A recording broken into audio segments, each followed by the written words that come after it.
السلام علیکم ګرانو دوستانو د مسلمانی کورنی د اداره کولو چلند معرفت اسلام دا اړوند هم موږ ته مطالب ویلي چې خپله کورنۍ څه رقم اداره کړو او په د اداره کولو کې څنګه یو چلند وکړو. راځئ د اړوند خبرې کوو. وایي د کورنۍ مهمه برخه کومک کول دي. یو د بل سره موږ باید د کورنۍ غړي یو بل سره کومک وکړو. وایي کورنۍ کې د مسؤلیتونو ویش باید موجود وي چې دا مسؤلیتونه زما دي، دا مسؤلیتونه ستا دي. متاسفانه ما چې د دویم پلا واده وکړي زما میړه هیڅ مسؤلیت نه اخیستی. وایي یو د بل کومک همیشه وکړي. د میړه خدمت تر عبادت غوره دی. دا باید ښځې مد نظر ونیسي. هغه میړه چې تا ته نفقه راوړي، هغه میړه چې تا ساتي، هغه چې تا ته د ژوند کولو سیستم هر څه برابري، ته باید هغه خدمت وکړي او دا تر هر څه چې شي دی غوره کار دی. وایي هغه ښځه چې د کورنۍ لپاره یو شی د یو ځای څخه بل ځای ته انتقال کړي، د الله جل جلاله نظر پر هغې دی او هغې ښځې ته خدای عذاب نه ورکوي چې دا د کور کارونه کوي.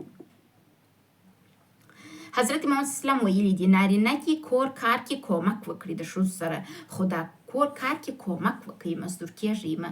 بعضې نارینه کرار راولاړ سي په کور کې مزدوري کوي، جاروکشي کوي، دا رقم نه. د یو حده پورې کومک وکړي، ځان مزدور د کور مه کوئ. باید د کور کارونه عموما په ښځو پورې اړه لري. وایي نارینه چې کورنۍ لپاره زحمت کاږي، الله جل جلاله د داود علیه السلام، یعقوب علیه السلام او عیسی علیه السلام درجې ورکوي. دا زما د میړه ما وکړي مال دا په خدای د قرآن په لار خبرې مولوي به یې هغه به هېڅ نه پیدی. نو ولاکه په دې پیدي چې خدای به مې د داود علیه السلام په کتار کې ودروي یا د یعقوب یا د عیسی، زه به د دا انجلۍ سره یو ښه وکړم. پس دی راغلی و راکه اما ورته ویله مال واخله پر ملا ورکس بیا جوانه وینم. وایي د کورنۍ لپاره یو ساعت کار د زرکلن عبادت سره مساوي دی. د کورنۍ خدمت د شهید او صدیق مرتبه الله جل جلاله مشترکوي. د نارینه کومک د نورو غړو د تشویق سبب کیږي چې په کور کې په کار کې کومک کوي. وایي تنها د ځان نه د ټولې کورنۍ د اسایش لپاره باید موږ فکر وکړو. وایي نارینه باید د اولاد او میرمنې خوښي ته ترجیح ورکړي او د ځان خوښه په زور منل د ضعیف ایمان نښه ده. بعض وخت نارینه راولاړېږي خپل خوښه په زوره پر خلکو تعمیلوي، دا د ضعیف ایمان نښه ده. یو څوک چې قوي ایمان ولري، پر الله باندې باور ولري او واقعا ځان ته د نارینه په سترګه ګوري، ځان ته د ښځې په سترګه نه ګوري، هغه خپل په زور باندې یو شی په چا نه عملي کوي.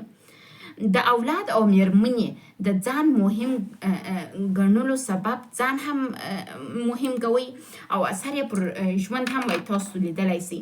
ګورئ که تاسو یو نارینه یاست راولاړېږئ خپل ښځه ځوروئ، اولادونه ځوروئ، په زور خپل خواهشات په قبلوئ، د هغوی بد در سره ځي، د کورنۍ نظام چې کېږي خرابېږي.